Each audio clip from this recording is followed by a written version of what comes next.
Kalau kita beli emas hari ni, esok lusa, bulan depan, tahun depan nak jual emas tu, adakah Public Gold akan beli pada harga semasa pada waktu itu? Jawapannya tak. Public Gold tak beli pada harga semasa waktu itu.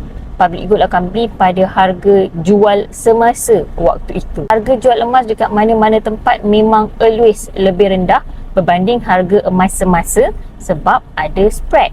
Contohnya beli emas beberapa tahun lepas harga lebih kurang RM400 untuk 1 gram. Hari ini harga emas dah pun RM646 untuk 1 gram. Jadi kalau nak jual dekat Public Gold tak beli pada harga RM646.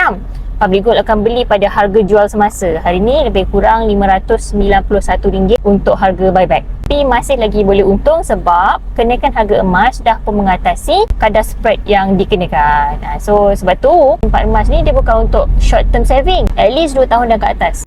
Senang kata kita simpan untuk target-target yang jangka panjang lah. Contoh nak beli rumah, nak kahwin lagi 2-3 tahun, nak pergi tunaikan haji dan umrah. Simpanan yang kita memang tak nak guna sekarang, bukan nak guna untuk kereta rosak ke, pampers anak ke, yuran anak ke, benda-benda yang macam tu lah. Bagi mereka yang nak simpan emas, kena check balik sesuai ke tidak untuk gunakan duit yang kita ada tu nak simpan dalam bentuk emas. Okay, so bagi mereka yang nak mulakan simpanan emas di Public Gold, boleh hubungi saya untuk saya sebaiknya atau follow step yang ada dekat print video.